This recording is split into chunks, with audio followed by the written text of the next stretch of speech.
We got a lot of stuff, and we don't have any visitors, so we're in session.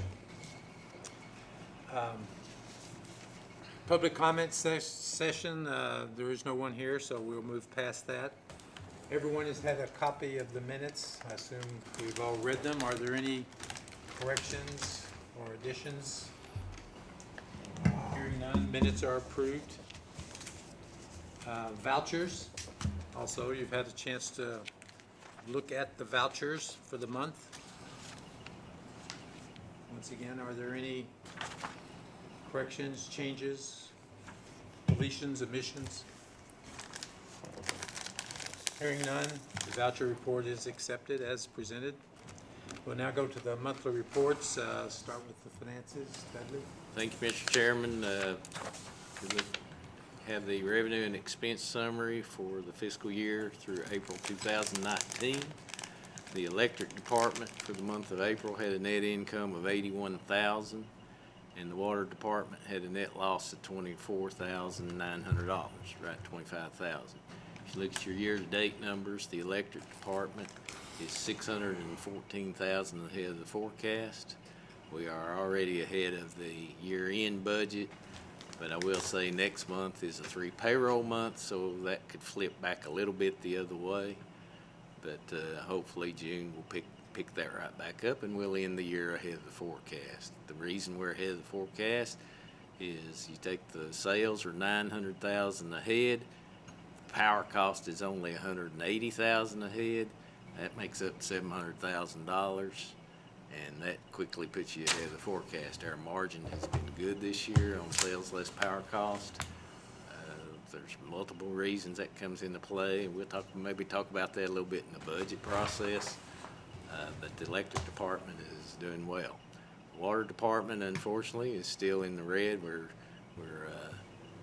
Although we're showing $103,000 ahead of the forecast, it's because we got our grant money in a little earlier than I anticipated, and that's what makes us appear to be ahead of the forecast. If you look at the income before capital contributions, is what the state looks at, then we're $225,000 behind the forecast. Cash positions are good in both departments, and that's all I got, unless you got specific questions. Cover the water and sewer and what we're going to do about that in the Right. budget process. Yes, sir. Billy, I have a quick question on electric. When you see the days of cash and you see how we've trended from 9 to now we're 24 in days of cash in electric, I had a question about that by a council member. Just he was curious as to what drives that and why the disparity between 9 and 24? What explains, disparity is probably not the right word. What's driving the difference there? What happened is when we got really low on cash, we set up a bond with Bones, and we drew down on that bond to pay for our capital expenditures, and the intent of that was to get our cash position up. So whereas normally we use the cash that we make every month to pay for these capital expenditures, all these projects, these new line extensions and stuff, this year we've been drawing that money down from the money that we borrowed, and that kept that other money to build those cash reserves up, and that was the intent, because our cash position was way too low. Sounds good. Did you at one time say that 30 days would be an ideal number? We would like that. I mean, if you asked me, I'd like 200 days, but you know, that doesn't always work out that way. But 30 days is an ideal number. I can show you utilities that's got way more than that, and I can show you that's got less. But you don't want to get into a position where you're low on days of cash, you have a big storm come through, and these contractors don't wait on payments. You got to pay them. You might get FEMA money, but they kind of drag their feet giving you money, so it can be years down the road before you get that money. You don't want to get yourself in that position where you're low on days of cash. So 30 days is a good target, yes, sir. Any questions for that? If not, we'll go to the project status reports, and Greg, I assume Yes, sir. You're being Todd today? Yes, sir. If we're starting with electric, you'll see that we've got 2 work orders that we are tracking. 680 and 550. The 336 AAC aerial cable in Norris is at Phase 3, and we should have that finished by the end of the month. This is going to bring, it's been a multi-year project in order and through phases in order to bring that up. We were looking at about a 4.5 kV system. Now we're bringing up to 13, which is really the modern day standards. And work order 1050, that's 795, all aluminum cable. This project, which is another step in increasing our load transfer capabilities because of FLISR. We're able to do that from Sunset Drive to Hillcrest. And everything that we do and all of the cable replacement that we do, there are several criteria that we look at. And part of that is, and the first is the load. We're looking at how loaded is this line, and with the expectation of how quickly it's going to be critical. So we try to get things before they're critical. And then we value the impact that it has on our ability to shape our load by section. Because with our FLISR capabilities, we are trying to minimize obviously the frequency and the duration, but also the core outage, whatever the results of that is. We've brought that down to probably no more than 300 on a circuit that we can tie it off to at any given time. We shouldn't have any more than 300 out with our FLISR. We're trying now, as we look to how can we reduce that. And then we're looking at different areas on our system that are what we call radial or are relying on one cable. And we do a lot more focus on that. What TVA has for our Coalfield sub and our Oliver Springs sub, if we lose the feed at TVA, we don't have an alternate feed from another substation to pick that up. So we have to pick that, our hope is to pick it up through circuits. So then we look at what do we need in a worst case scenario, and that then also drives part of the decision on where we make contributions to upgrading our cable. So these two projects, we're looking, we're right at the end of these. I've got two more that I will be bringing in work orders for you here later on in the in our meeting, and we're going to be right on top of those. We plan that just right after July 1. We'll be right on those. So that's electric. If you have questions on that. So 6/19 is a good completion date, you're saying? Oh, yes, sir. We'll be finished by then.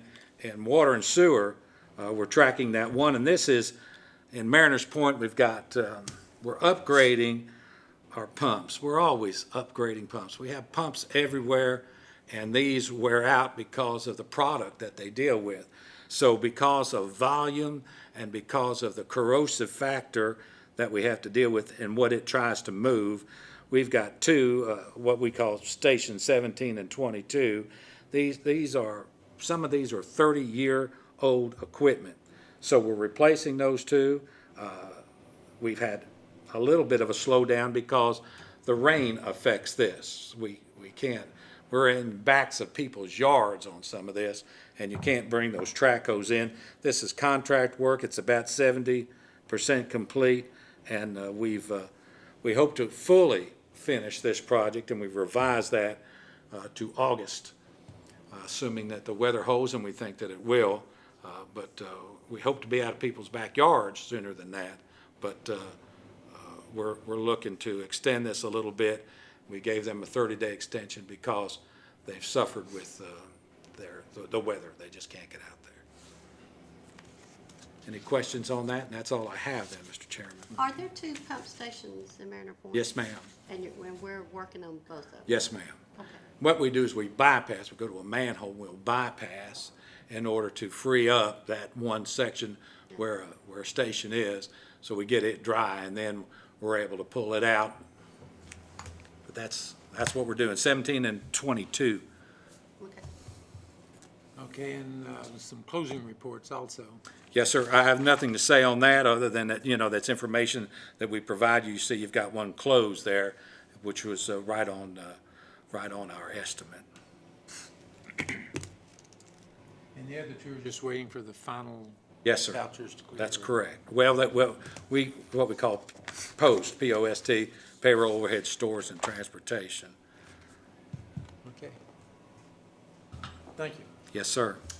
And now, as you mentioned, we have a couple of work orders. We do, and I can take them individually if you like. The first one is on Dutch Valley Road. It's a feeder upgrade that we have. And this is going to replace about 3.9 miles of three-phase, 3-0 ACSR primary cable with 336 all aluminum cable. And this is between Marlow Road and Frost Bottom up there. This section of three-phase line was last upgraded in the early 1970s. And we're currently, a lot of what was done back then was done off-road and in behind some of the houses. The quickest and shortest distance between 2 points is a straight line, but unfortunately, that can get you into trouble when you're trying to get a line truck back and behind somebody's house in the storm, with the mud and now apparently everybody in the region gets their yards done at Thresh, and they want it looking just like that when we're finished. So in order to, what I call police the lines, made a decision when I became manager to, when we upgrade lines, that we move them to the right-of-ways on the street. And that way we can drive down there and we see wire and cable laying down. And then we also stop right there with a line truck or a bucket truck, and we're right into business. So a lot of these lines we're going to bring from the backs in the fields, and we're going to bring these onto the county right-of-way and the roads.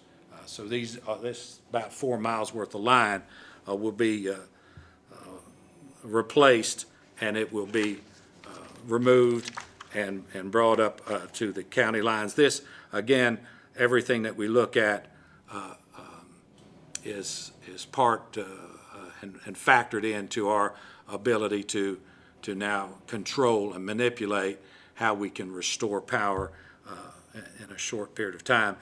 This budget that you're about to approve, this is in there for $790,000.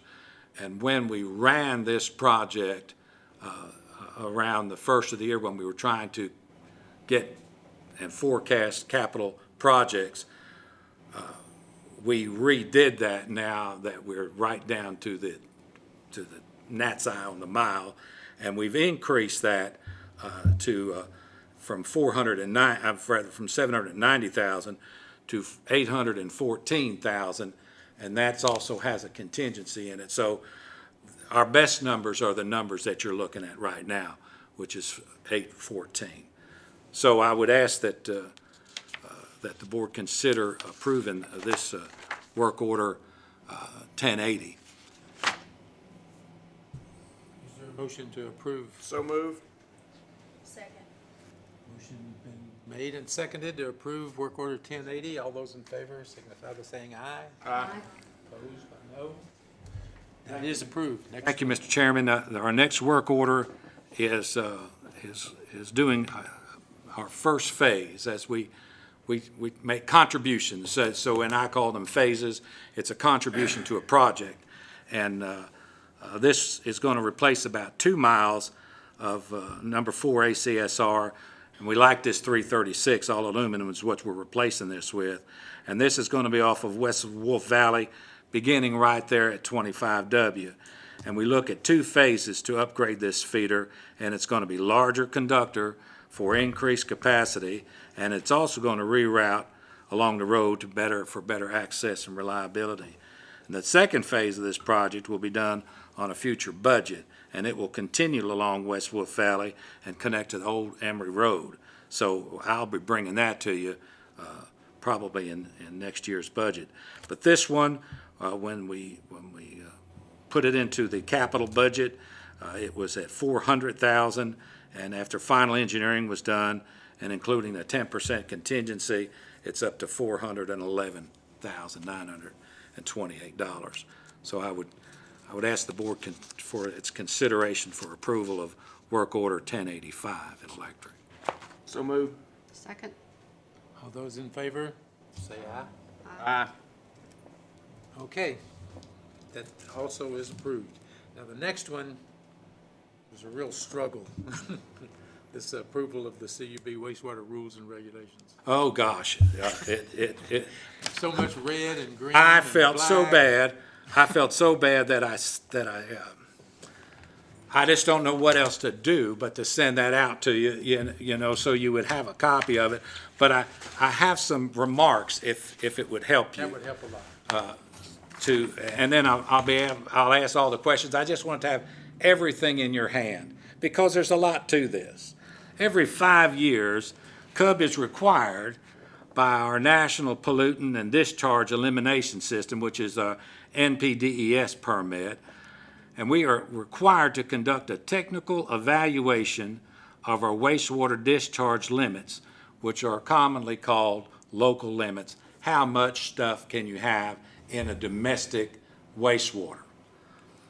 So in addition to what they call PPC, which is Plant Protection Criteria, it's also evaluated in accordance with Section 3.2 of the National Pollutant Discharge Elimination Systems. So you've got local limits and you've got plant protection criteria. This process and testing, they're required by TDEC, or the Tennessee Department of Environmental and Conservation. TDEC provides us with what they call pass-through limits. They send us these pass-through limits, then they go into essentially an Excel sheet, and then we have to prove what we have and the limits by a metal in order to hand back into those. And that is used for the calculation of the technical evaluation for the PPC, the Plant Protection Criteria. CUB has completed this process and the testing and has submitted the required documentation to TDEC for their approval.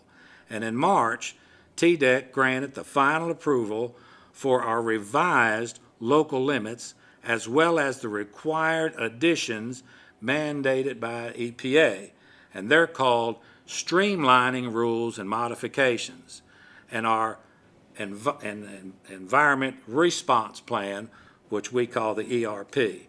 So there's so many acronyms, I keep giving you the long phrase so you don't have to keep up with it. The pass-through limits, the PTLs, and the plant protection criteria, the PPC, as well as the EPA's required streamlining rule modifications in our water and sewer ordinance are all combined and incorporated in our wastewater rules and regulations. And that's the big piece. And then what I did, I provided that with you last month, the approved version from TDEC, but I broke it out for you and highlighted it and what we call tracking, so you could see what we wordsmithed at CUB, and that's in red, and what the EPA required streamlining changes were, which is required for all the utilities, that's in green, and the additional TDEC required changes are in brown. So I put all of those together, and that's what you should have gotten.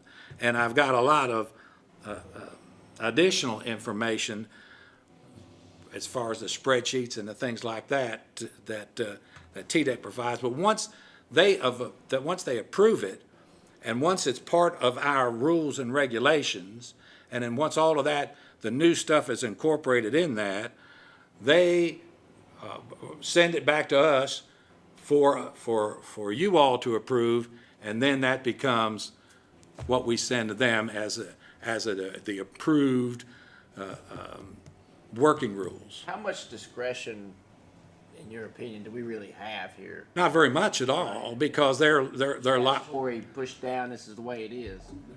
That's right. And what we just try to do is every 5 years or before, if they send us something that the rules change, because EPA changes that, this is evolving all the time. When I first came here, there wasn't any of this. We didn't have any of this. There was no testing, no nothing, anything. Things were bubbling up on the street, as they say, but this is the right thing to do because it is environmentally sensitive. But we follow the gnat's eye of the regulations, and I'm not certain that everybody does that. But we're following the gnat's eye of what that is, and everything that's in there is incorporated in order to meet those standards that they provide. Because with our permit, because we're a municipal wastewater treatment system, we then permit our industries that require that. I mean, Ison's got a permit, 3M's got a permit, SL's got a permit. So as we permit them, we become the umbrella organization that is responsible to TDEC. TDEC will look to us. We look to them, and that's why they've got to comply with our rules and regulations, because we've got to comply with TDEC's rules and regulations. So if there was a violation by one of the industries that we permit, then TDEC would look to us, as the permitting organization. So we're very stringent on making sure that everybody stands in line like they're supposed to. What kind of enforcement mechanisms do they have? They're significant because we can shut them down and we can penalize them. I mean, there is a dollar, just like TDEC would penalize us. We would transfer those penalties to the offending. We've never had one because we're on top of that all the time. We've got a great relationship and we're looking all the time, and they know it. And if they've got a question, they come and ask us, because the whole idea is everybody knows, keep TDEC and the EPA away from us, you see. So there is a good relationship there. In time, I prophesize that these industries will want to get completely away from permitting themselves, because what they do is they'll discharge into the clinch, you see, like we discharge.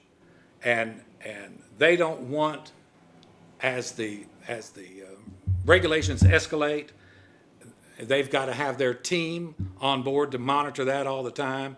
And what they'll be looking for is to get off of that and to discharge into us. That's when we get into pre-treatment, because all we take is domestic, so they'd have to pre-treat in order to get to us, which they're familiar with doing. Then we have to have the facility, which is why in the vision of what we're trying to work and what I had worked out with 3M, when their volume looked like the requirements were going to go up, I had a plan to get across the river with another force main. And instead, and that's what the $350,000 grant was, because 3M wasn't ready to pull the trigger on that, because we would have looked to them to pay a lion's share of that. I got the grant. Instead of taking it down the industrial park, Eagle Bend, I had to bring it back up, spent $350,000 and brought it up, and now I'm running that through the city. And the long-term plan is we're going to do a force main and cross the river, go down by Kmart, and bring it down to our wastewater treatment plant. That's the long-term plan, and it will facilitate 3M's forecasted growth. And when that happens, I'll have sufficient capacity to go to these other industries and say, we're ready to take and treat your wastewater. And that's what I see coming in the future. Yeah, if 3M ever turns it on, they're big. They do in pods. They build in pods, and one division or pod purchased all of this, And their expectation is to sell to other divisions and pods within 3M. And then when oil, apparently there is a symbiotic relationship with the cost of oil. When that went down, apparently their profit plan got a little bit miscued, so they put everything on hold. If they shoot one more tanker in the Gulf, I'm thinking we're good to go, so. But I know it's a lot, I just didn't know how else to bring it to you. So I apologize for the length and breadth, but it's once every 5 years. We need a motion Let me have a second. Greg, two things. First one is a nitnoid. You may want to ignore or do whatever with it. On page 1, All right, I'm gonna now look here because I'll embarrass myself trying to take my glasses off. it says, meeting these objectives, chapter provides that all persons in CUB service area must have adequate treatment either in the form of connection to the system, period. I had to read that about 4 times it's just grammatical. Okay, tell me again where you're at, and I'll write it down. Big paragraph from the bottom that starts in meeting these objectives. Yes, I'm with you. All persons sees there must have adequate wastewater treatment either in the form of a connection to the system. Shouldn't that read or Or something. comma? Yes. Okay, again, that's a nitnoid. No, I love nitnoids, because now I'm gonna put a star by it. Thank you. And then on page 16, Yes, sir. more of a personal question. Homeowners with a GP system are prohibited from using garbage grinders or disposers. Is that a one installed under your sink? The problem with that is that you're dealing with a 2-inch force main. And it is just amazing. We do that almost for the protection of the homeowner, because where you're generally running a 4 or a 6-inch gravity, if you're running a 2-inch force main, low pressure, the garbage disposal can overpower the space within that 2-inch line. So it depends on what you're grinding up, and then whether or not the resident determines it's appropriate. They're only going to make the water go down quicker, then we're fine. But I have seen, and we have seen, people put everything down, and that just stops their service line. They have to get it pulled out. Well, normal kitchen food preparation waste and water. Yes. I dare say every GP system in the city has got a garbage disposal under the sink. I would say that's absolutely correct. And it says turn your car off before you fill your tank. And I'm saying I've seen a lot not do that also. But when their system clogs, we can say, do you have a garbage disposal? And they're going to say yes. And we're going to say, well, there's a very big likelihood that you do that. We have seen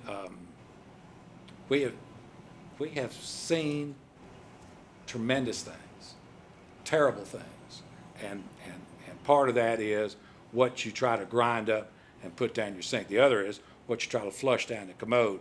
But some of the bigger things, it'll stop in their tank right away. So I understand what you're saying. Is that something we should make sure that builders or developers or residents who are building should understand? I mean, that's the first I've ever heard about that. Well, it's part of the rules, I think we could do a better job emphasizing that, but I doubt if the compliance is going to be, if they're going to comply with that. All new homes are putting are putting that in. And if they do a really good job of grinding up whatever it is, we're gonna be good. But you start putting chicken bones and things down there, and then you get one bone in crossways, you're only dealing with a 2-inch line, and that's the problem. What's the specific question, Steve? Well, it says prohibited uses of a GP system, the use of garbage grinders or disposers, which He's means, just pointing out that this entire city has garbage disposals in their city. Well, now, see, he's talking about a grinder pump, this is so, a grinder pump. so it would only be in the low-pressure systems that are affected, Okay. like Steve's. Sure, and I don't know that you're, you know, trying to get rid of a side of beef, you know, down your garbage disposal, but I mean, I'm just saying that it can impact the functionality of your system. when I see the word prohibited, then I worry about. There is no, there's no fines associated with that.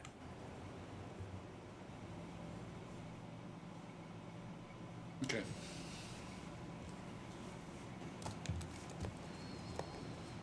Any more questions about the wastewater rules and regulations? We do need a motion, Mr. Chairman. Do we have to approve these The for, the wastewater rules and regulations. So moved. Second? all those in favor, signify by saying aye. Aye. Opposed, same sign. Okay, Abstain? yeah, you can abstain. We have 3 votes, so 3's all we need to pass. Okay, now the next, I'm also, The Central Service Association. Thank you. Thank you, Mr. Chairman. What this is our entire customer information system with billing and payments and general ledgers and our website and everything we have is run through CSA, Central Service Association. Central Service Association is owned by its members, being utilities. Our general manager just happens to be the vice chair right now of Central Service Association. Todd Loggins is on the technology board. We've used them ever since I've been here and long before then. They used to use them.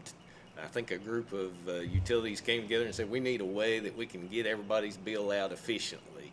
So that's when the postcard bills were going out. So they do all our customer information stuff. What this is our cash register system. And the cash register system that we have had for so long is now, the software is to the point we're at the end.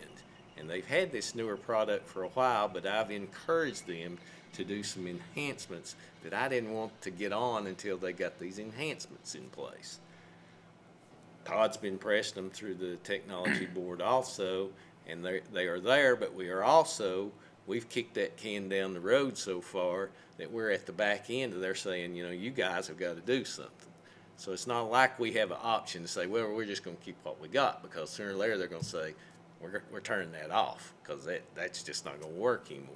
So this is the new cash register system. It does have some nice enhancements for us. We are over 30,000 customers, so we are going to have to pay $18,000 for the one-time software license fees. We're going to have to pay the $832 per register, and we have 6. And the monthly cost for support, $99 per remittance device. That's a wash because we're paying that now on the old system. Where the options come in, and this is where because it's a 5-year or 7-year contract, they charge you labor and training and to put that in.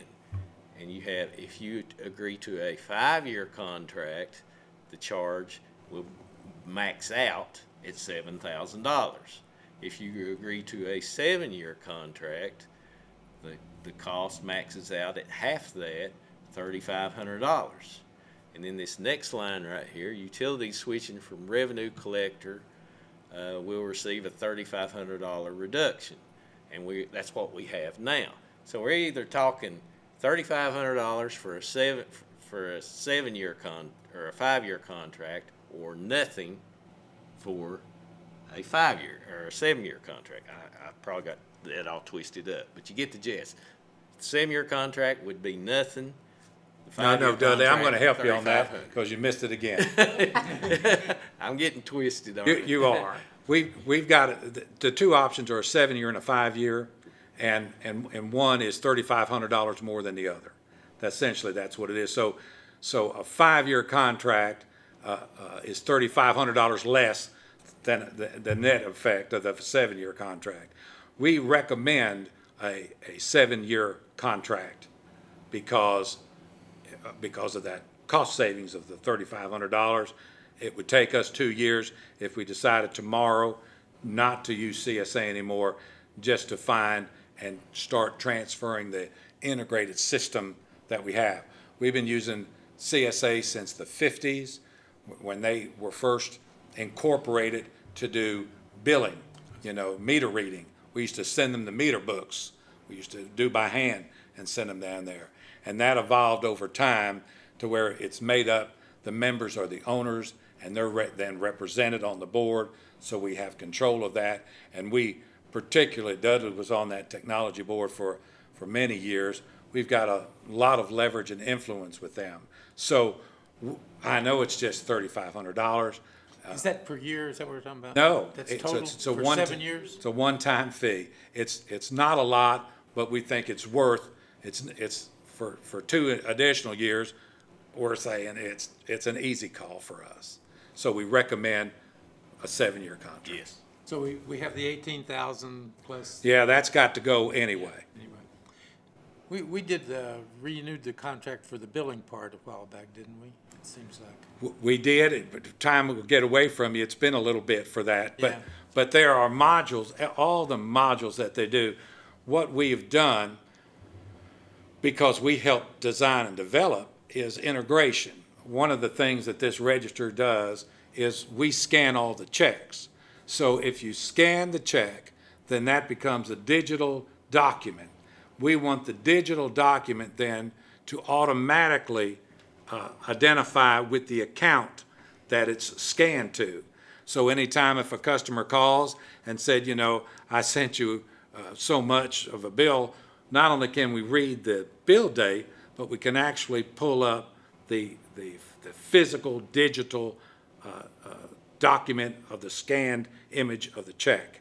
So everything is integration, and then that, with payroll and with stores and with our meters, all of that is now working to be fully integrated. All what we do in purchase orders and all of what we do in work orders. When we do a work order by item, each item that we put, every nut, every bolt, every wire, every connector comes on a material sheet. And eventually, all of that, when we want that to tie into our inventory. So here's what we know went out, here's what was built, and then here's what our inventory should be. So all of that integration, and that's what periodically we'll do modules that there are improvements on, and the material was part of that too. This is another module, and it is the cash register end of it. Mr. Chairman, I make a motion that we approve the contract at a 7-year term. Second? All those in favor, say aye. Aye. Motion passes. Thank you. Thank you. Next, we have the property casualty insurance. Dudley. Okay. This is our annual insurance. We get this through Distributors Insurance Corporation. They give us a quote. I'm just gonna make this bigger for you. I'm trying to think and talk at the same time. And I'm not good at that. But if you look at this column right here, that is this year's quote. This is another proposal, and Steve Pike gets this for us. And this is where we were last year. You look down through here at all our coverages. This year, where the quote is $532,000. Last year, we paid $546,000, and the competitive quote is $566,000. And that doesn't include a lot of these things that are utility sensitive. For example, the boiler and machinery, which covers our transformers at the substation, and that is critical for us. So even without those, I mean, they still can't compete with Distributors Insurance Company, which is just like CSA, is owned by the distributors. And it started at TVPPA years ago. Greg's been chairman of that more than once, I believe. Is that correct? And you're not on the board currently, but you just got off, I think, last year maybe. Yes. So, Is our director's liability included in the public official/employee coverage? yes. Okay. And who's our agent of record? Do we have one, or do we go directly to the, Steve Pike. have we ever considered looking at, maybe Cooper Insurance bidding that out? I mean, I know Steve does a good job, but if we, and maybe we couldn't when he was sitting in on this board, but maybe in the future, not this year because it's too far down the line to change horses, but maybe we could think about or consider, using Cooper. I just throw that out there for consideration. We can certainly look to do that. We've had Steve for many, many, many years. I think, what is it, $7,000 or something like that? I'm pulling that number I'm from not sure. way, He does way a great back job when. for us. It's just a consideration. I'm not advocating we move or do anything. I just for Just for consideration. comparison. Is it competitive at all, or is just? Well, business? Gary, who was always on the board sitting in your chair, he always said, you can't beat that. No, right no, there." I meant the agent that we use. The The question, Pike gets these quotes from different companies. Distributors Insurance provides these quotes here. I think the chairman's talking about is the fee that we pay Steve to be agent of record. Is that competitive if we were, I don't think he's gone up in 25 years, We don't It's pay kinda him. Zach's question, I We guess. don't pay him directly. Distributors Insurance Company pays him. You say are you talking sole source or competitive bid type question? yeah, I think that was Zach's question about how we choose Steve Pike as the. It's not whether the agent. 7,000 is competitive in its value, but whether the bid for that person period is competitive. Right. Well, I'm not sure if we're all saying the same thing. Here's what we do. DIC gives us a bid. And we have Steve is the contact, the interface, if we have a workers' comp question or something like that. And if there is a liability issue, somebody says, oh, the meat in my freezer is gone. Steve works with those customers, and he does a really good job. Gary would too, as far as that goes. And for that, the DIC pays him, and the last I know, it may have been 5 or 7, I don't know. But then, in addition to that, Steve will go out, because we've asked him to, disregarding DIC altogether, go in the market and find us some comparative workers' comp policy and get a number on that. So we've got to give him the back information and the historical information. And then he goes out separately and bids that to his, because he's got so many he can bid. And then he gives us those proposals, and that's what this represents, the lowest bid of these other companies. So, I mean, we can talk more about that. Yeah, and it's not. I'm not trying to. I'm not proposing or suggesting that we change anything this year. It's just food for thought for next Sure. go around. It wouldn't change our relationship with DIC, because I'm convinced they'll always come in low because the others won't even bid. But it could change the relationship of who our agent of record is. Correct. Okay, for this exercise now, is there a motion that we approve DIC as our property casualty insurance? I'll make that, I'll second. All those in favor? Aye. Okay, that is approved. Now the new water and sewer rates. All right, we're going to bring that up on your screen. Thank you, Dudley, for doing that.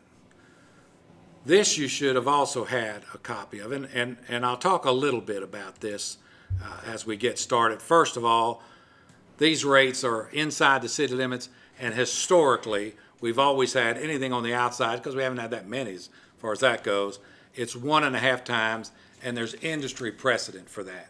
1.5 times, anybody that's outside of the corporate limits pays 1.5 times what inside pays. So what I'm showing you is the actual recommended rates that affect our inside citizens, and then outside is just 1.5 times that. So what we're proposing is that we reduce the minimum, which we now have of 1,500 gallons to 1,000 gallons, which is a $500 reduction. And the thought process behind that is over time that we will look to reduce to zero. That is, there are utilities that are moving to that. The bulk of the utilities are generally at 2,000, and that now we see those start graduating down. The thought process behind that is one of the things, it does two things. One, you set a rate similar to electric, then this is the cost associated with the service. So if you've got a water meter out there and you've got a guy with a greenhouse and he doesn't use but 5 gallons a month during the winter or none, that he's going to pay the cost for having that facility available to him, where all he has to do is turn the spigot on. And the other is for conservation, because if there is no additional cost for the first 1,500 or 2,000 or any X number of gallons, then there is no incentive to conserve. Because if you're a low user, or if you have a well house or a greenhouse and you've separately metered, or an irrigation system or anything, and you know you've got to pay $1,500 anyway, or 1,500 gallons or 2,000, then there is no incentive to conserve. So I offer that, and I worked a long time to where that hits our average customer, which is 5,000 gallons. And then these rates, we had a block rate for the first 10,000, we had a block rate for the 10,000 after that, the 20,000 after that, the 60,000 after that, and then everything over 100,000. If you look at the proposed, we're starting to tighten up. I've cut out, and now we're essentially dealing with 3 blocks. The first 10,000, and then it goes up to the first 100,000, and then everything over 100,000. So we don't have all of these stepping blocks. Whether it's progressive or regressive, that's tied to the end user. So I looked at how all of that would play in, and I've done that for the sewer also. That only had 2 blocks to begin with, and you'll see the changes there because of the 1,500 to 1,000 gallon difference. That's where we've got the cost difference in that first block. And then for our average user of 5,000, there is no change in the rate. So where we are currently, as we look to everybody that touches us, well, they're over twice, they charge over twice what we do. So, there's no doubt about it. And I've got this tied to the annual utility rate survey that was done last year. And to my knowledge, every one of these has had a rate increase.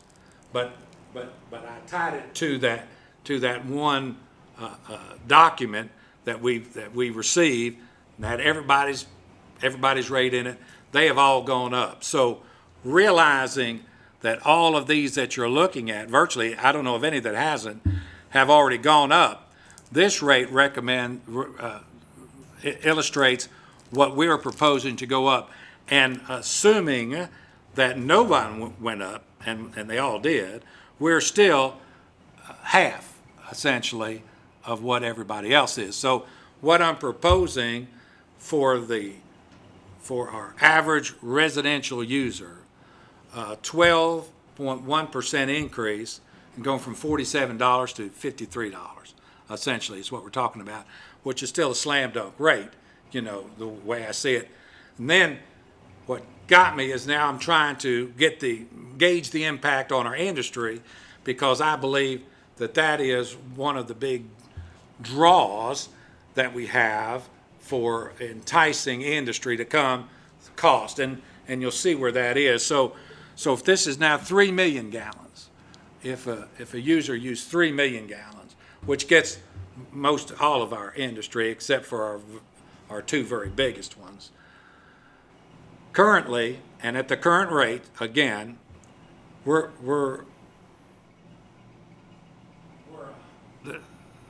the average is 164% higher than we are. So way over double of what we charge. I mean, it's a great rate, and I think it serves us well, because our industry certainly recognizes it's part of our operational costs. And this is a month. So you can see the difference of what it would cost for an industry to be anywhere else. Now, what I'm proposing is a bigger hit on the industry, and part of that reason is, you'll remember our friends at ACWA tried and have been trying for quite some time. And last year they tried to impose a 50% rate increase, and I had them put it off a year. Well, this year is up. So we're going to see a 50% rate increase, which is going to affect all of our customers north of the river, and certainly all of the I-75 industrial park. So I'm looking at how we got to recoup that. You say we have to recoup that. So with this 24.5% rate increase, I'm able to recoup the additional cost of what our wholesale cost is to ACWA, and still we're looking at less than half of what anybody else is. So given this rate increase, assuming these rates are stagnant, which they're not for these other utilities, we're still less than half of what they would be anywhere else. What does this do to our bottom line at the end of the year? Because those are the three things, Charles, that I was trying to reconcile. Number one is this 50% rate increase. Number two is that the state requires that there is a plan. Once a utility looks at a negative fund balance before capital contributions for 2 consecutive years. Now, if you look at where we are and what even Dudley's forecasting, we're not forecasting a negative net income for July of this year. But when you take away the capital contributions, that's going to throw us in the negative. And they changed that about 3 years ago, because there are utility districts especially that were in dire financial straits, and politically they couldn't raise the rates. So if they got a grant, that would boost them out of this negative net margin, and that would save them for a while. So the state says, we're just going to put that out. So now the state then provides up to 10 years for a pathway to reverse this. Once they target you, they want to know what your plan is, and your plan in some cases can be as much as 10 years in order to, how are we going to get out of this? Well, our plant we won't be in this next year, you know, I mean, it's that quick because nor do we're convinced, and we've had conversations with them, that we would even be tagged at all because we have such great reserves for a small utility and no debt. You know, we've got high depreciation is what's driving our margin down. Do you see? So it will get flagged on this next time around, and with this plan will be sufficient to get us. oh, off well, there. well, I don't even know, honestly, if we need this for that conversation with them because of the shape that we're in. But certainly, this would take all question out of that, or they'd be asking us, what do you plan to do? And so the rate increase and our ability to show a net margin prior to counting capital contributions. And that's what we're getting down to. We had $107,000 on nothing but fixing this flood maintenance with all these floods that we had and the studies, and I'm TVing and I'm scoping, and I've got the good folks in Andersonville, and I've got crews down there cutting roots out, and now we're foaming roots, and we're going to repair. That's $100,000. That would reverse. I mean, that's all it takes in the small department like we have. So with this, and the third thing is, the third leg of this is the impact of our policy changes on our revenue stream. Because it could be substantial of what we're not going to see, and that is still hazy as to how that is fully going to impact us, because I haven't figured out how how I'm going to recommend, given the constraints, which is no tap fee for a 3/4 inch meter for residential, and I think we can work all of that, but then how the inspection fees go to that, and then, you know, the taglines on after that. I'm going to recommend something to you. And I've got a long way that I've gone to. If you were biting at the bit, I would give you something tonight.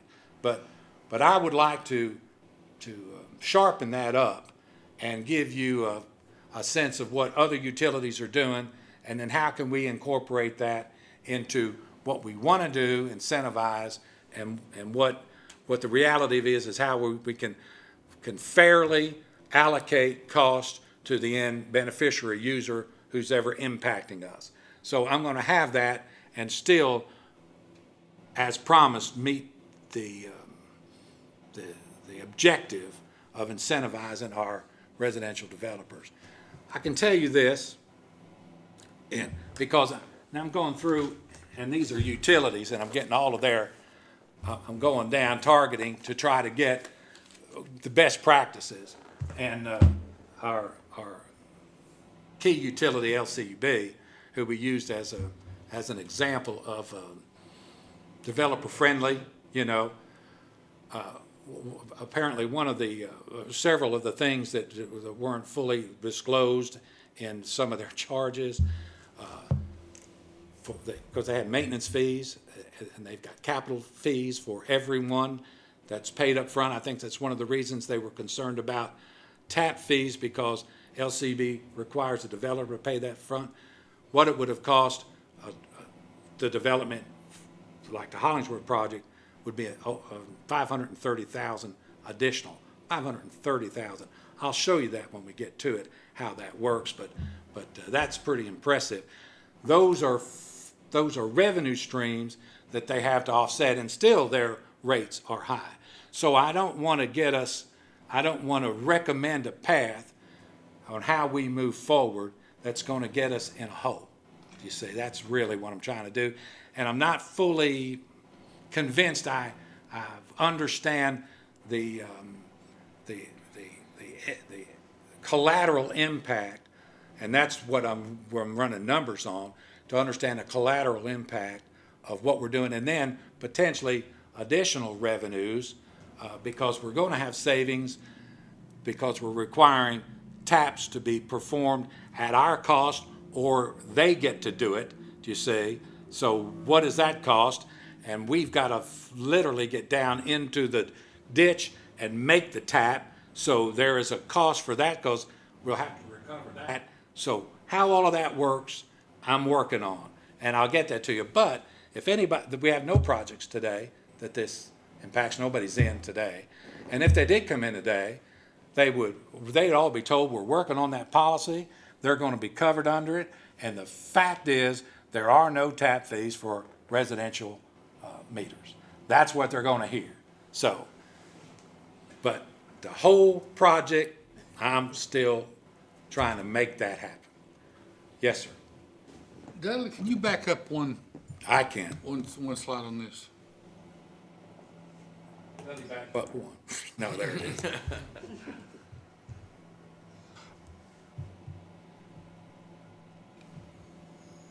I think you're selling yourself short on this chart. If you look at our proposed rate of 25,843, Yes, sir. and you compare that to the easiest one is probably the one right above it of 55,254, Yes, sir. they're not 114% higher than us. They're 214% Right, higher right. than us. You're right. You're right. But the average is 54. The average is 54. But for each location, you've got a percent out here. Right, that's right. Yes. And I think you're underestimating your delta there. Thank you. I'll look at that. And I take full responsibility for every error, because this was sling it and get it here from Greg's desk. So So Greg, this is what you feel is the sweet spot that we need to be at? I think this is a great spot to take a first full step. And what I want to do is a full cost of service study. It's an in-depth thing, and it is comprehensive in that. And this is certainly a step in the right direction, a justifiable, easy first step that's going to solve our bottom line problems, because I'm thinking that this is going to more than address what we're going to need on our bottom line. This could be a bridge plan Exactly. till we get a better understanding of what our policies that we've decided to implement. what that's And the gonna look like. reality of what we're going to see Yeah. out there. You know? Okay, do we need a motion? We will need a motion, yeah. I mean, I think we need a motion to bring up Are we- discussion. That's it. I'm good to go if you're with these rates that I've showed you. Okay, do we have a motion then to approve these rates as presented? I will make that motion. Is there a second? I will second that. All those in favor signify by saying aye. Aye. Motion passes, those rates will be in effect. July 1, yes, July. that's correct. Next item is the approval of the budget for the fiscal year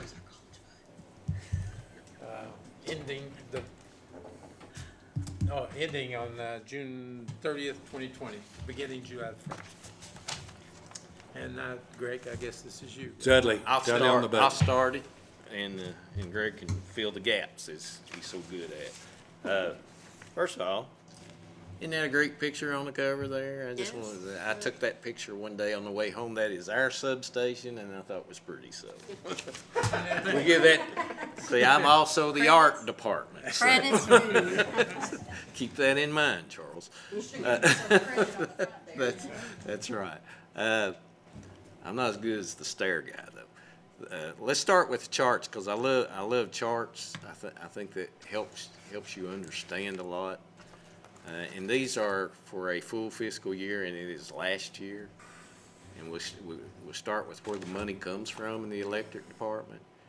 And it shows you right there, half our money comes in from our residential customers. 37% roughly comes in from our industrial customers. Our general power is 7.4%. General power is not just small businesses. It can be, you're only allowed one residential meter because of a hydro credit. So if you got a garage, a detached garage with a separate meter, you have to pay a general power rate. That's why we always recommend you run it through your house meter so that you get the residential rate. But it is also the small businesses too. And then you have just a little bit of interest income. So that's where the money comes from in the electric department.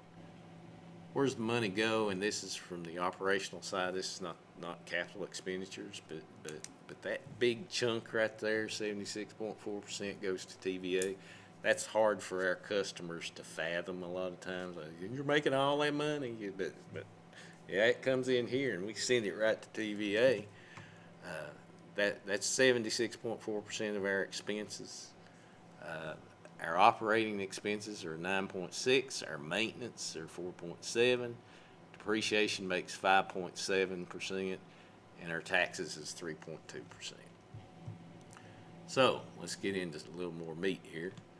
You look at the number of customers from 2009 through 2018. You look at that graph. That's what you call pretty flat, and we'd like to see that grow. And maybe some of these changes we've made will do that for us. We hope so. You look at your operating revenue in thousands, and this is mostly weather related and TVA related. What the rates are, but you see those are pretty flat too. We've had an uptick here, but TVA has also increased the rates. You look at the kilowatt hour sold, and you see just a slight uptick here. You know, we had a big year back in 2011. That was one of those double years, what I call a hot summer, cold winter year, and you don't usually get those. And then you get down here to power costs. I put that in red because that's money going out, and that's what we're paying TVA. You see, last year it was over $60 million. VPP. I like to point this out because this is a big thing, and it's something that it's easy to take for granted. People don't have this, and I know we pound this, we say this a lot. And I'm not so sure that we've convinced you yet, but nobody has this to the level that we do except for us. They've got pieces of it. They might have part of it, but they don't have all the pieces that make up this kind of money. And we started this in 2011. That's your virtual power plants, what I'm talking about here. And in 2017, 18, that's over $1 million a year. We're saving that. If we didn't save that, this power cost up here would be $1 million higher. So that big chunk I'm talking about, at 76% we're sending to TVA, that would be $1 million higher a year without this virtual power plant, which I'm telling you, nobody has that but us. Not to the extent we do. Nobody. And what that means, that all affects this margin, which is your sales, and we talked about sales less power cost and how our margin is. You take that $1 million, now your margin would be less. You see our margin here was $20 million. That's sales less power cost, but then all our expenses have to come out of that. But without that virtual power plant, that would be another $1 million. And that goes straight to the bottom line. When I say we're 700,000 ahead of the forecast. Without that, we'd be 300,000 behind it. So, capital improvements. You see, we spend a lot of money every year to make our system top notch. You have to do that, and we spend that money, and that's where the FLISR comes in. And you've seen those reports. I mean, I'm just amazed every time Todd and Greg send me those reports. It shows in 6 seconds, 1,100 people were back on. Mm-hmm. Nobody has that but us. I mean, that's just amazing to me. I've been in this business a long time. That's amazing because I know otherwise you're calling somebody at home, getting them up out of bed. They got to drive out there, look for it, figure it out, radio back. We need help. And all this is happening automatic, and we're cutting it down to less than 200 people in seconds. That's amazing to me as an accountant. I'm just so impressed. That's why we spend that kind of money to upgrade the system, keep that system up, and that's what makes that stuff happen. Tax equivalents, that's what we're paying the counties and the cities. The city of Clinton, because they own us, gets the chunk of that. You see, in '09, it was 1.4 million, now it's 2.1 million. That's a lot of revenue going to the cities and the counties, and I'm sure they appreciate it and need it. And that's great for them. And the bulk of that but- goes to Clinton. But a lot of that is because we are upgrading our system. We do have a virtual power plant that saves us margin because they get a piece of that margin too. All that goes into that tax equivalent calculations. So all the great things we do here don't just impact CUB, it impacts the whole community, the cities and the counties. So that's a great thing. Our net income is very solid in the electric department. Now let's look at the water department. Kind of the same deal. You got water here, sewer, residential, almost half your revenues come from there. Your industrial, you got 23% between these two pieces of pies. You got your commercial here, and this public authorities is what we do for ACWA treating their sewer and so forth. Where the money goes in the sewer department, pie's a little not as fancy because all the operational expense comes from us. We don't have a TVA we pay in the water department. All that expense comes from us, and then there's that big chunk Greg was talking about, 21% is just depreciation. And we pay a small amount of taxes there.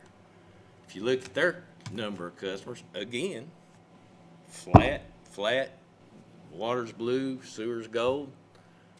Operating revenues, pretty flat. Capital improvements varies more in that department because it's just a lot of different stuff going on. And as Greg said, one pump can be just ridiculous in cost and just skew that thing so much either way. So that's what we've actually spent in those capital improvements in those departments. And our change in net assets, this is after capital contributions. Otherwise, it would be red down here at the end. But that's why we've got to do something, as Greg said. So I think those charts tell you a lot of information. Now, if you go up to, let's go to the electric tab, and we'll see how all this comes into play. And the first column is the proposed budget. The second column is through March. Third column is the estimate April through June, and then there's the projected total for the year. What we're looking at in sales is fairly the same. The only increase may be TVA's going up on proposing to go up on the rates here in October, and I know Greg happens to have a meeting with the new CEO tomorrow, I believe. Is that correct, Greg? And lunch, they Yeah. call me, want lunch. Yeah, just him and Greg, so. That's one of the issues, because they've got it baked in 1.5% a year. The first thing is I want to get in front of him on Bull Run, and that was my press to get to the TVPPA annual meeting. That was his first time. I met with the TVA board in March, and that's Bill Johnson was still there, and they were getting ready to hire Jeff Lyash, which is the new CEO. And I talked with their board about the concerns that I had on contract flexibility, rates, and equity should TVA be sold. And had a very good conversation with them and a very good rapport. I got cards from some of them, and they said, call me if you need me. So the new CEO come on. This was his first meeting with the power distributors, 154, was at the annual meeting. He was going to address them. and I wanted to get in front of his face to I guess, to bolster and build on the meeting that we had with the senior vice presidents of the environmental and the economic development group, because they're the ones that, one will be closing it and one's going to be moving it. So I wanted to build on that meeting since he's the new CEO. So my intention was to go down there and get with him down there. And I was invited to have dinner with him and his wife, and we did. But that was during the banquet for the Distinguished Service Award, and then surprised everybody at that table when I received that. But it was good because of the receiving line. I mean, I had a lot of nice things said, but it took my time away from him. And I told him, Jeff, I said, we need to get together. And then his office called me this week, and that's when he said that he wants to have lunch. So we're going to Aubrey's on Emory Road. I'm going to meet him down there at noon tomorrow. And this Bull Run is that'll be our main objective. Second is to cut this rate increase that they've got proposed for October, because we're losing our competitive edge because the wholesale rate continues to go up because they're trying to accelerate their debt reduction. And they're already on a downward path, and there is no need. We had 1.5%. They've got it scheduled out for 5 years. So I'm going to talk to them about stopping that, because we are losing our edge. Our industries and everything else complain because we have to pass through these rate increases. So Bull Run and rates and contracts is what we're going to talk about tomorrow. And then Monday, I'm having lunch at Bull Run with him there, but it's for all the regional political folks to talk about the environmental impact of the coal ash. You know, Oak Ridge is very much involved in that, of course, Knoxville and everything else. And I want to represent Cub there because I want to be the friend of TVA in that meeting, because I'm convinced that they're going to safe that up and they're going to have it to where we can mow over it, and I wanted them to give that to us. So I'll be there Monday. I'm blowing off a meeting at 7 states, a board meeting at 7 states, in order to make sure that things don't go awry, because you've got some very vocal local politicians. There's a very good chance that things could go awry, so I'm very comforted that you'll be there. Yes, thank you. And I'm telling you, I thrive in that kind of environment, you know. So yes, I will, I'll set him up during lunch, and then Well, I seal think the that deal. issue is being aggravated too by some press reports that are, It is. it's just stirring everybody's. Which is, you know, you can't control that. You just have to deal with it. And what I want to do is introduce him to the island of calm and professionalism. And this is where he needs to anchor that boat. And I'm convinced that I'll be able to do that. So then we'll have all the three players, the CEO, and 4 if you include the board, the TVA board, in order to grease the wheels for us to be successful into capturing that for Anderson County. That's what we want to do. So I don't know what you were saying before, Dudley, but I just jumped in there. Anyway, the point was, is TVA has a scheduled increase for October, and Yeah, we wanna- and maybe you'll be able to stop that. So Well, I think I can get to that. I think I can get That would that be 1.5. great. That would be great, because we would just have to pass that through to our customers. So I'm projecting that, 85 million in operating revenue with 84 for this year. Our expenses, I do my best to forecast based on what knowledge I have on things in the past. And we like to call this a forecast, not a budget, because as Greg has said many times, we can't tell people we can't put the lines back up because we're out of money. we just try to best forecast what we think our expenses will be, and that's what I do. I'm forecasting a net income of 2.3 million next year. Hopefully it'll be better than that, but even with that, we're in great shape. If you look at our funds, where we're at now, I estimate $6 million at year end.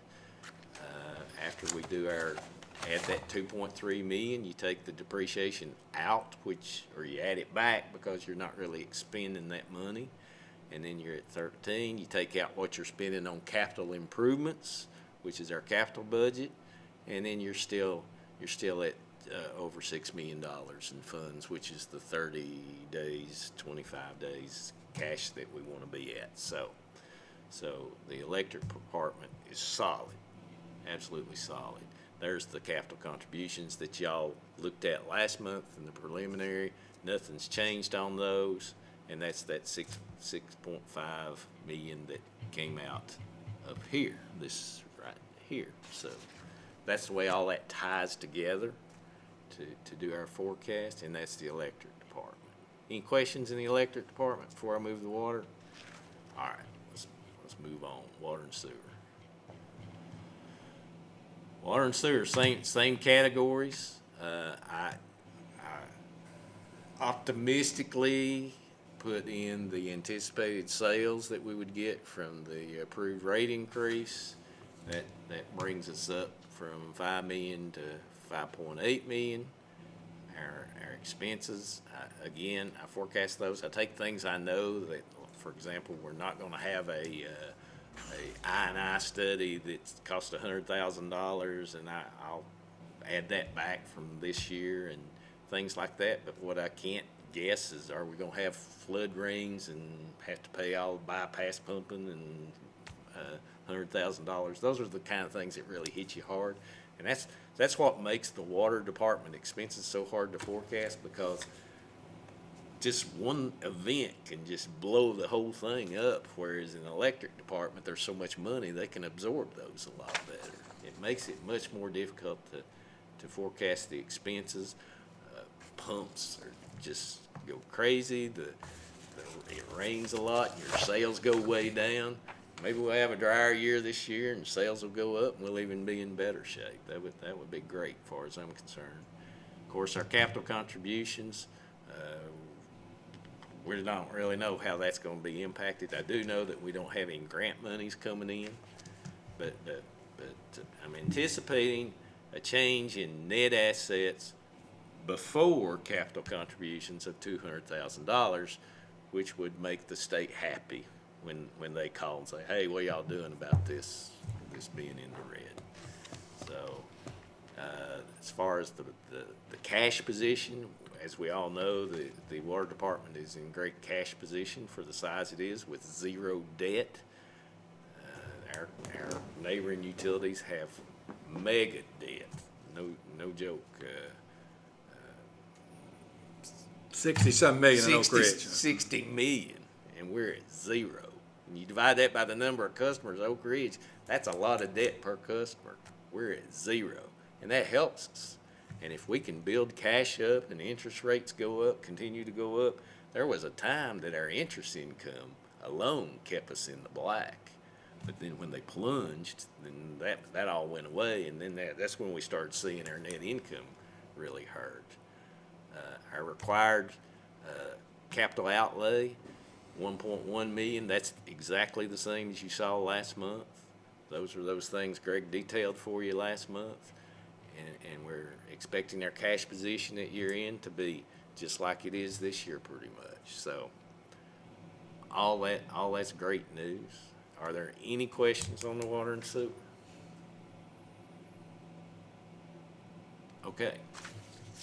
The last thing is as y'all had requested, we put in these, and these are just the current rates as of June 1, but we put in the pay scales, and this is the pay scale summary. We added 3% to the top outs in each thing all the way down, which changed the midpoint. We left the minimums the same, unless it was a foreman where they all get the same pay. But we left the minimums the same. We increased the top outs by 3% in every category. These budgets include this 3%, and where we arrived at that, because we poll, how do we push with these other utilities? And we've got 1, 2, 3, 4, 5, 6, 7, 8. 8 are at 3%, and 2 are above 3%, and 1 is at 2.5%. So the ideal number, given what we looked at, throwing out the high and the low, is 3%. So that's pretty much where we came up with what does this annual adjustment looks like, and for performing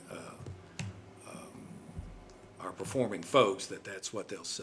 Mr. Chairman, I think that 3% is, given what we've been through, particularly with the weather, I think that is more than deserved. And I'd like to address the general manager's compensation after we approve the budget, if I may. Yeah, well, Okay. we do that after Okay. the budget is approved, we do that. And unless there's any other questions about the budget, and I got a big green binder full of stuff, if you want to get into details, I'll be glad to show you. And I'll send you the spreadsheet if you want to go through that fun thing. But unless there are any other questions, I have nothing else to say at this time. It's really laid out well, Dudley, and I know that took a lot of time, but Thank you. thank you for the packet. Is there a motion that the budget be approved as presented? So moved. Is there a second? Second. All those in favor signify by saying aye. Aye. Budget is approved. Okay, now the general manager's compensation. Do you Yeah, want I want to say this, particularly for those that are watching. When I came on this board, I was convinced that salaries were extremely out of whack, that I had concerns about our fiscal shape that we were in, and giving now I think about 18 months studying and looking at utilities and doing the best to compare apples to apples. Of course, we always can cherry pick utilities and make comparisons one way or the other. I think that we are competitive and we're in line. I do believe firmly in rewarding when our manager exceeds expectations. And I just wrote down a short list. Running a utility without full staff, representing CUB's interests and Clinton's interests abroad outside of this community with the various boards and the leadership that is shown, not just being a participant, but being a leader on those boards outside of the area of Clinton. His TVPPA recognition and achievements, his performance as a utility under extraordinary rain this winter, the continued superior delivery of electric services, the leadership on the Bull Run steam plant site, which is mission critical to the future of this county and this city. I think it exceeds expectations. So what do you do when your employee exceeds expectations? I think you reward that employee. So I would like to see, with his 3%, I'd like to see an additional merit 2% for our general manager. And I think that also sends a message to other utilities that we are willing to pay for and reward talent. I didn't think I'd be saying that a year ago, but the facts are the facts, and I want to be open-minded enough. I'm very proud of what the general manager did. I forgot. Implementing policies that encourage residential development. That was not the easiest thing, I think, for us as a board to go through. And I firmly believe that Greg is implementing responsible policies that that reflect our intent. And so once I got a little afraid that as a board, did I as a board member get over my skis? Because I don't know what the unintended consequences are for some of these actions. So I want to recognize Greg, and then what I would like to do in the next month or two, because we can't, I think there is at some point we can't continue to do 5%, you know. So maybe we look at a bonus in the future. So we're not adjusting the salary. I think this is my intent. Get the salary to where I feel the board has made, you know, former promises to Greg as general manager. I think we need to fulfill those promises, get this to a point where it's competitive. So when Greg steps away, you know, I think that it is in line with peers, and it's commensurate with the type of person we want to replace Greg. But then maybe next year start looking at a bonus based off the performance that doesn't, it rewards his performance but doesn't necessarily bump that salary up forever. So anyway, I would like to make a motion, 3% COLA, if that's the right word, and then 2% merit. Discussion. Well, it has to be a second before there's discussion. Second. Okay, discussion, Steve. I would prefer to see the bonus this year as opposed to a salary change. I agree there is a deserving situation of outstanding performance, but that's what bonuses are for. And we've had the discussion multiple times before about whether Greg's salary is high, low, medium, whatever. I think the data says he's well compensated in his peer group.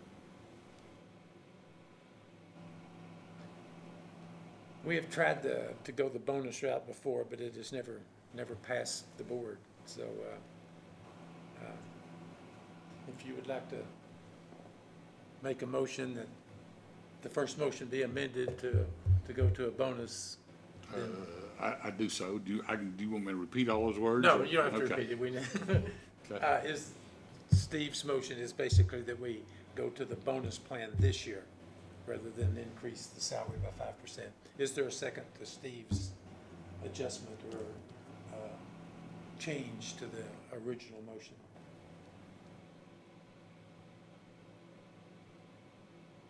If not, then the change is not made, and we're with Zach's motion, and it has been made and seconded. All those in favor signify by saying aye. Can we have just a brief more discussion? Sure, if you got more.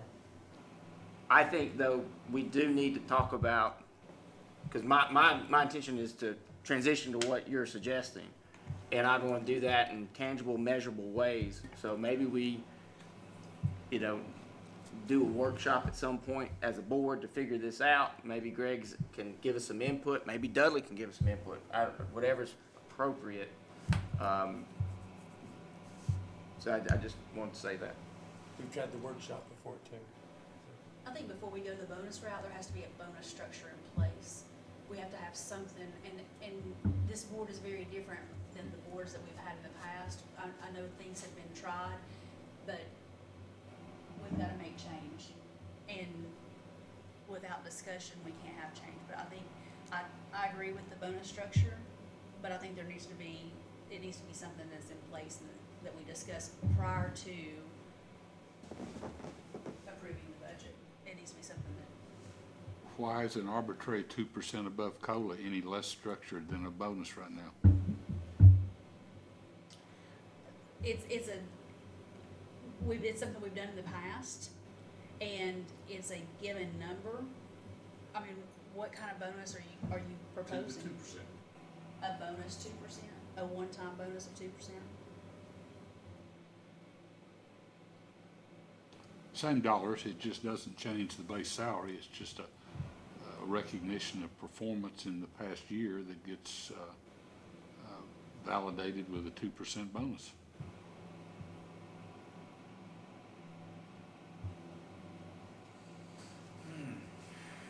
So Steve's motion is still out there then. what's the difference, Steve? I'm confused At myself. The He's difference saying is it doesn't change It the doesn't base con- salary. yeah. it's just a That's bonus. So he gets the 3%. So there'd be a 3% raise and then a 2% bonus that's paid out one time that doesn't change the base salary permanently. I don't think Steve's initial motion is still out there because this is very different than what he said before. So I think that needs to be. I'm sorry. Because his first motion did not pass with a second. I don't know that the pat's changed, but, Well, I can make it again if we want to revisit it. I mean, okay, make it again. given Greg's base salary and its comparison with his contemporaries, I propose that we give him a 2% bonus this year in addition to the 3% cost of living to recognize his accomplishments in the past year. Okay, and that would be a modification or a change to the motion that Zach made, which is on the floor. So we would still need a second to Steve's modifying motion. Is there a second?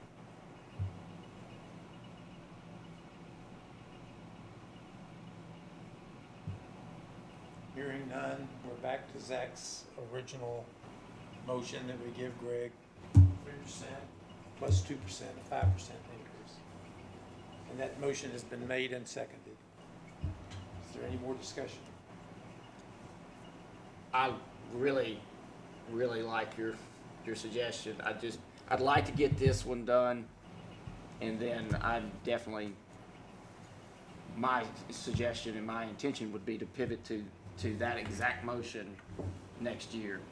If we have good performance, if our general manager continues to do great things, which I anticipate he will, I think it's important. I think it makes a statement. I think it says a statement. I think it'll have a calming influence on things. I think this board should be very proud of what we've been able to accomplish. No one can say this board didn't exercise its fiduciary duties. And I want to reward our general manager, and I want to make a statement to the future general manager that we want to pay for our talent. We want to reward talent. I'm very conscious and aware of Steve's comments. I think they're very warranted and they're merited. But I just feel very strongly this year to see Greg get a 5% raise and then move to the bonus structure next year. Just my opinion, and that's just a discussion point. Still have a motion on the floor and a second. Any more discussion? All those in favor say aye. Opposed? Nay. Nay. Motion carries, 5% raise. Did you vote nay? I voted nay. Nay? Nay. Nay, okay. So 3-2, Yeah. okay.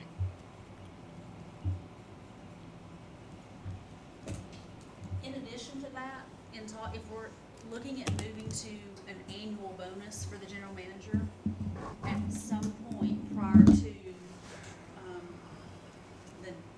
this time next year, I would like to discuss what that percentage would be, because I don't think that we can just look at a 2% if we're looking at a one-time bonus. Well, next. That's just my thought. Yeah. But I think it needs to be done months before June. And that will be done, or have to be done by the board that's in place at the next time. I'd like to point out one thing also is that we did our fiduciary duty in a lot of ways, but we had 2 salary surveys done that we did not use at all. We ignored basically, so. If we're gonna go Penny's route, and I have no problem with that, we really need to start tomorrow with some goals that are measurable, definable, reachable, so that we know if he does this, and this, or there may be intangibles that we can't identify, but we have some basis on which to address a bonus. It's pretty standard, I would agree, and that would be starting July, And- July, that would be the next board. Nothing we could do at this point. And I agree with that, Steve, and that's, I'm just gonna say for the record, that's why one of the reasons that I couldn't vote on a bonus structure this year, because I feel like what our general manager has done over the last 12 months constitutes more than a 2% bonus. That's just my opinion. But, and I'll second that. I think we can look at it more generic is, you know, you have expectations, and those expectations can be personal to each individual. Did the general manager exceed, meet, fail those expectations, or was he a role model? And to me, this past year, I mean, it was about as close to being a water walker to me as you can get. And I just feel very strongly about it. And I think this board's smart enough. I think my guess is this board will stay constituted as it is, that we can figure out a just way to figure going forward. But I would deeply desire to not have a long, drawn-out, month after month meeting It needs to be a one-time discussing Greg's salary. I want to move past it. I want to move beyond it. And that, maybe we never will. Maybe this will just be an ongoing struggle that this board has. But Greg Fay is mission critical to the future of Bull Run Steam Plant, and can't lose him. And Greg Fay shouldn't be penalized because he's been loyal to this community and been loyal to this utility board. I said to Greg the first meeting I had when we talked about this, you know, the free market, why don't you leave? I mean, I sat right over there in that chair and I told him, why don't you leave and go somewhere else? Well, he could, and he hasn't. He's foregone other opportunities to stay loyal to Clinton because he loves Clinton and he loves his utility. So why should we punish? Now, I agree there has to be a limit. How about 500,000, Zach? No, I don't want to do that.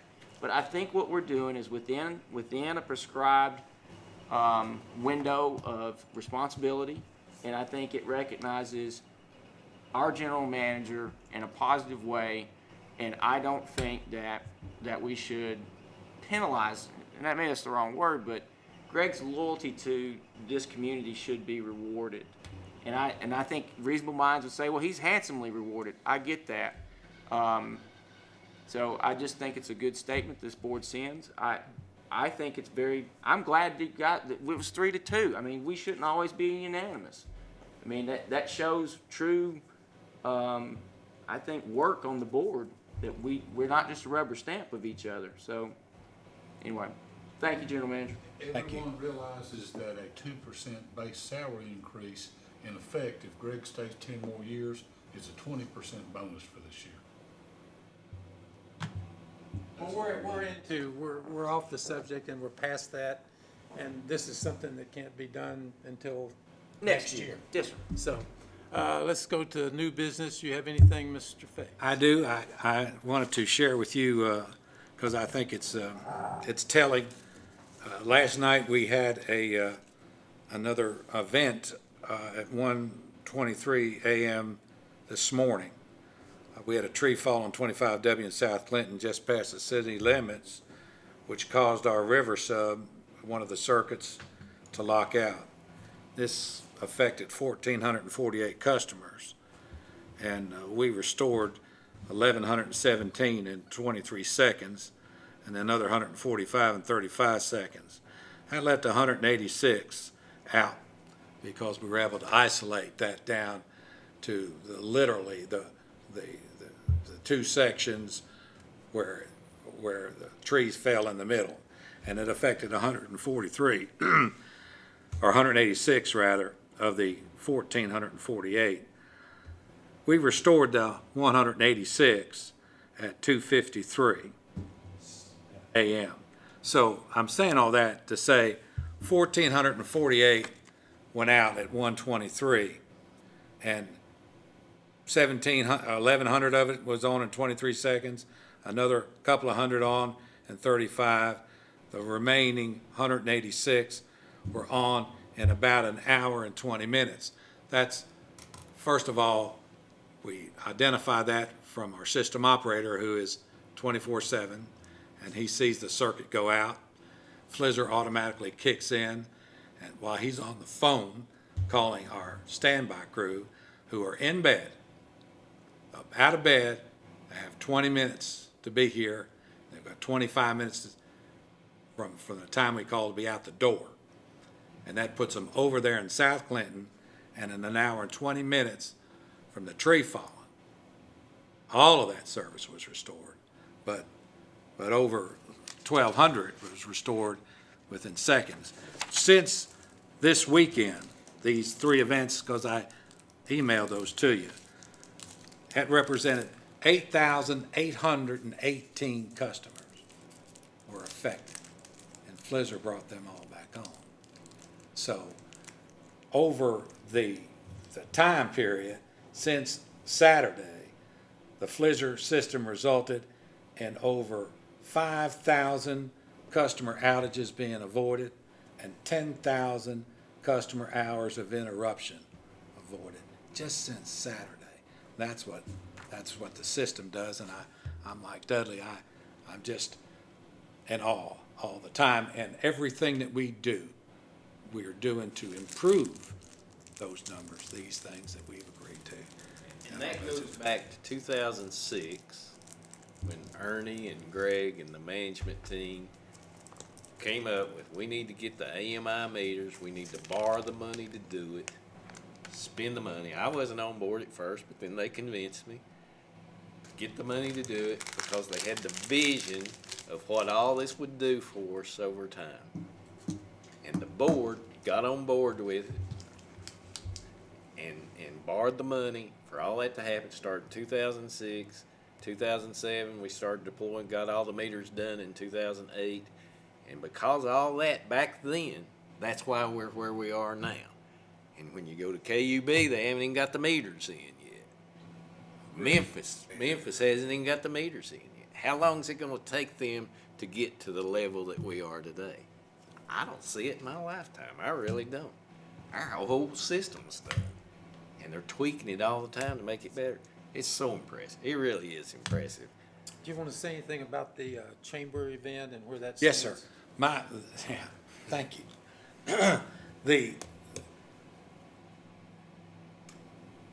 The chamber event, it has stumbled and fallen and moved and grooved, and I talked with Rick, and he's concerned. He's got 45 RSVPs. This normal coffee networking, they don't have the facility to do what we originally talked about. I told him that unless he heard different, that he can plan on a normal coffee networking. I'm going to go down there, I'm going to say a few nice things about Cub as the host would, and then I'm going to, for anyone who's interested, to tease them about an event specifically designed to address residential development. I don't know, because people are coming and going, it's a drop-in kind of thing. There isn't a gathering at any one point in time, so it's mostly, we're just gonna be going around shaking hands. So I talked with Rick, and we will coordinate. And I do think it's better, Charles, if all of that comes through me, and that way there's no a problem of coordination as to what we're going to do. I'll have the event here. I'll cater some stuff here, and we'll have the documentation and the handouts and a proper presentation in order to wow them on this first go. Did Rick talk to you about having a fairly high-level handout, I guess, that they could use in future meetings with people? No, that is all part of what I think we need to get to. I want to do a whole document on new residential construction with a letter from me welcoming them with all of my contact information and having that down, and then doing a checkoff list and everything. That's what where I see what I see in the future, and then that will be on our website also. But it won't be Monday. No, I think they were looking at, last time I talked to the various people, possibly by middle of August, something like that. Here's what I suggest as your manager. You need to direct those people to me. I have. you Yeah, know. that, so we'll, there won't be this, opportunity for miscommunication as to how all this thing runs down. No, I've always said to Rick, work it out with Greg, this is, and with Scott also. Well, there's a difference between work it out and initiate. And if you've got something that you want me to Well, initiate, they initiated it. well, see, then they need to initiate that with me, not with you, is what I'm trying to say. And that way, we're gonna keep the But ball either, in wherever the they court. initiate it, we just need to handle it. I mean, Yeah, because sometimes we can't help if somebody comes up to us No, and no. asks, hey, where are you? You're a board member. Yes, but when you say, well, let's plan on do this, then say, well, let's, at least let me get into that front-end conversation so we don't. and that was the first thing I said. Because I'll have what I Greg told, talk what about I told Charles when we talked on the phone, my concern is I'm gonna disappoint him in his expectation for what he's hoping to achieve Monday, And that is a concern that I have because I wanna exceed your expectation. And I'm saying this, and that's where the communication gap with our friend down at the chamber is to, Charles has got one thing in mind, and the chamber's moving towards a networking coffee, which is what they're used to, and all of that's fine, because when I talked to him originally, I said, we'll have it here. He says, no, I thought we would just have it here. And then that shifted the whole. So we have two opportunities, though, to tell the CUB story. So Right, it's right. But the Monday, although we'll tease them, if there's anybody there, I think that the majority of the folks are just gonna be their normal networking crowd, and I'm gonna talk to them about our rates. I'll talk to them about Flizzer, it's gonna be, and I'm not even gonna do a presentation. According to Rick, it's a, just do a Yeah, they give 2-minute you welcome. basically a 90-second That's right. get up and give you That's an right. elevator And, speech. and thanks for coming. That's The right. last summary that I sent out in answer to Vicky's question, is that where you think we are right now? I didn't even know, Charles, that because the last time I talked to Rick was that we were gonna do a presentation. He was gonna have so I'm gearing up for that. And then he's saying I can't do it, So where we are now is a standard, normal networking coffee. And in that coffee, a minute or two, and I can't hardly say hello in a minute, so it's gonna be more than two. And then I'll have a few nice things to say, and then I'll tease them on this, and we're looking forward in the near future, I'm using that term, near future, to have There a, will be some developers there who ordinarily would not be. in and this. that's another concern that I have, that it will be a drive where they won't get anything at all, do you say? Just have to whet their appetite. I can do that, but if I was driving from Knoxville and all I heard is some guy within 45 seconds say, and we're looking to have this forum, I'd be a little bit put out for that myself. But I'm gonna roll with it, and And it doesn't stop you from Yeah. talking to those people over coffee. and Absolutely. explaining further in depth. Oh, gosh, yeah. 1-to-1 off to the side. Oh, yeah. I mean, I I'm think a- it's important for everyone in Clinton, Anderson County to understand that we've made some changes to promote residential development. I think it'll be very easy for you to communicate that at the chamber event that's gonna happen on Monday night without going into a lot of detail. Yes, yes, enthusiastically promote that. Anything else?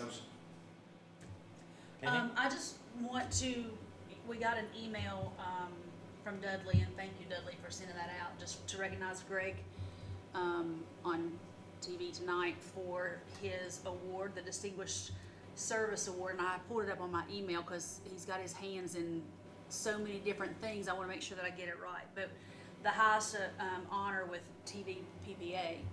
And so we're Thank you. very proud of you. Appreciate all that you do. I'd like to recognize the linemen with all that they've been doing over the last several weeks with the rain that we've had. That's just so impressive whenever I stop and think, and I think I've said this before, I've lived here in the same house for 22 years, 23 years, and was in Carriage Point, or Carriage Hill before that for a year or so. And I don't know that I've ever been without electricity for more, even in the biggest snowstorm that we all got snowed in Carriage Hill umpteen years ago. 93. No, I didn't move here till '95. It wasn't as big. It wasn't as big as that one. But I don't know that I've ever been without electricity for more than an hour, even back in that day. And since I've been in my home for 22 years, I don't know that we've been without electricity for more than 30 minutes. And I just think that's impressive, and just want to thank everybody, not just the linemen, but everybody that has had their hand in that, to give good service to our community. Thank you, Penny, and I'll send that back, and I know that inclusive in that is our fellows in the water and sewer, because these Everybody. rains have been very difficult, and they have worked very hard to clear that out, but thank you. Zach? It was the first part of January 1996. We had a big snowstorm, so that's what I'm thinking. Very proud of the board. I'm very proud to be a part of this board. I'm very proud of our general manager. I'm proud of our staff. Proud of our employees. And we've had a great year. I think we're moving in the right direction. Water and sewer has been a question we had to answer. I think we got the right answer moving forward. And guys, I mean, we need to be proud of CUB. We need to promote CUB in a positive way. And nobody's here to talk or discuss about tree cutting. So anyway, we received a tree cutting question. They haven't seen 601 Eagle Bend because there are no trees left, but that keeps us from having a lot of power outages. Who's at 601 Eagle Bend? That would be my residence. Is that where they were wide, yes? Yeah, I mean, I think our tree cutting program is progressive, and I think it's necessary, and I'm proud of our tree cutting program. I was out there with Catherine and Cherie, and I remember Cherie was screaming, and we were cutting that tree, and it was looking like this. I said, Cherie, we can cut it to one. I didn't want that, so I'm sorry if it was over pruned. That's all, Chairman. Just two things. First of all, I do want to reiterate what everybody said about that award that you got. That's a big deal, and we are proud of you. And I took the liberty to go to the Courier and get an article in there yesterday. I saw that. Thank you. Well, I wanted our local people to know, Greg, what you have accomplished and what you've done. But I'm very proud of you, but I'm also very proud of all of our employees at CUB. This is a great place, and I think, we're so used to everything running so well that we take it for granted, just sometimes like Dudley said. But I know all that greatness starts at the top with the leadership, and thank you, Greg. Thank you for so what you've much. done. And the other thing is, another thing that we take for granted is exactly what Dudley said, is that the power outages that we don't have around here. We've lived in Clinton for 13 years, and I still remember power outages when we lived in Knoxville, and that could go on for hours and days. And up here in Clinton with CUB, we're talking seconds and minutes, and that's great. That's outstanding, and I'm not sure that everybody realizes that it's not like that every place else. And again, appreciate the employees that make that happen in the vision, but it starts, Greg, with the leadership at the top, and with you and with your senior staff, and thank you. Thank We you. appreciate you. Okay. Steve? Can I add one more thing? Just with all the charts and stuff, I'm a visual person, and so with the budget today, Dudley, thank you. And I know we have we should have two other directors sitting up here with us. And I know that Greg and Dudley both are picking up pieces that, things that you shouldn't be doing, things that you would like to allocate to somebody else. And I know it's been frustrating, and I wanna thank you. Okay, thank you very much. Sure.